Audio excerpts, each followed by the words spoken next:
भगवान राम को 14 वर्ष का ही वनवास क्यों? कैकेयी को आर्षि दुर्वासा ने दिया था वरदान। पढ़ें पौराणिक कथा। राम के पिता राजा दशरथ की तीसरी पत्नी कैकेयी थी। कैकेयी ने भगवान राम को ही 14 वर्षों के वनवास पर भेजा था।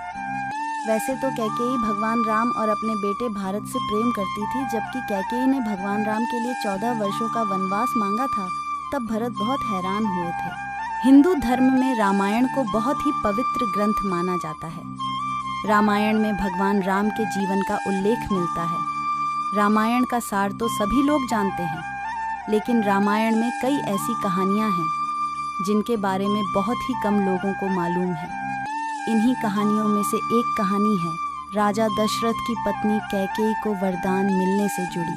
इस वरदान के कारण ही कैकेयी ने प्रभु राम को 14 साल के वनवास पर भेजा था। कैकेयी अपने बेटे भरत से बहुत ज़्यादा प्रेम करती थी। उन्हें राम से बहुत सी आशाएं भी थीं। फिर सवाल यह उठता है कि आखिर उन्होंने क्यों राम को 14 वर्षों के वनवास पर भेजा।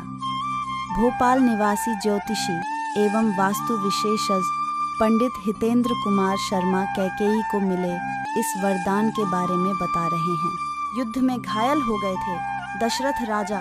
दशरथ के विवाह के पहले कैकेयी महर्षि दुर्वासा की सेवा किया करती थी।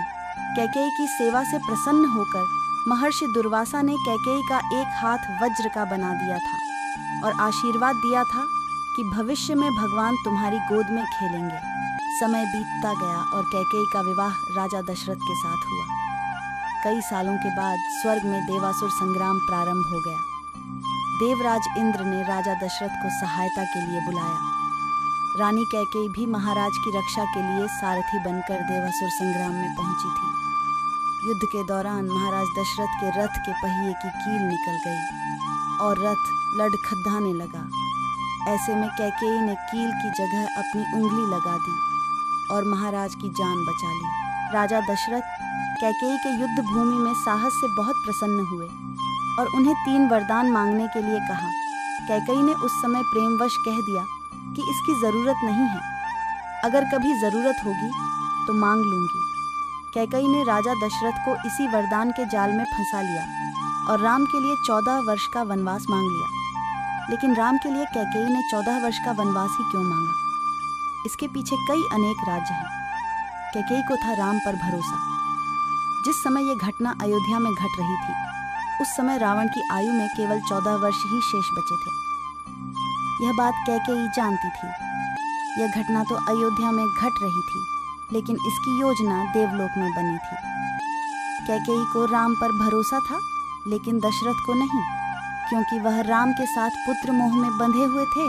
भगवान राम ने की थी योजना तैयारी। भगवान राम श्री हरि विष्णु के अवतार थे। यह सारी योजना उन्हीं की बनाई हुई थी। इस योजना में भगवान राम ने सरस्वती से मंथरा की मति में अपनी योजना डलवाई। मंथरा ने कैकेयी को वही सब सुनाया और समझाया जो सरस्वती करवाना चाहती थी। इसके सूत्रधार स्वयं भगवान श्री हरि विष्णु थे। उन्होंने ही यह योजना तैयार की थी। राम से यह चाहती थी कैकेयी यह जानती थी कि यदि राम अयोध्या के राजा बन गए तो रावण का वध नहीं होगा। इसके लिए वन में तप करना जरूरी था। कैकेयी चाहती थी कि राम केवल अयोध्या के ही सम्राट ना बने रह जाए, वह विश्व के समस्त प्राणियों के हृदय के सम्राट बने। इसके लिए राम को अपनी समस्त शोधित इंद्रियों और अंतःकरण को तप के द्वारा सिद्ध करना होगा। शनि की चाल से 14 साल, रामायण और महाभारत दोनों में ही 14 वर्ष के वनवास की बात सामने आती है। रामायण में भगवान राम को 14 वर्षों का वनवास भोगना पड़ा था, जबकि महाभारत में पांडवों को 13 वर्ष का वनवास और 1 वर्ष का अज्ञातवास झेलना पड़ा था। इसके पीछे ग्रह गोचर भी मायने रखते हैं।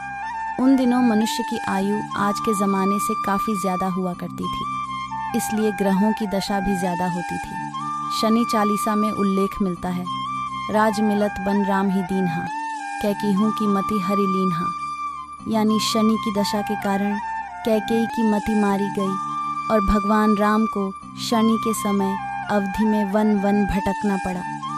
उसी समय रावण पर भी शनि की दशा आई और वह राम के हाथों मारा गया। शनि ने अपनी दशा में एक को कीर्ति दिलाई और दूसरे को मुक्ति। दोस्तों ये वीडियो आपकी पसंद आई हो तो एक लाइक, चैनल को सब्सक्राइब ज़रूर कर देना दोस्तों। मिलते हैं अगली वीडियो में, तब के लिए राम राम।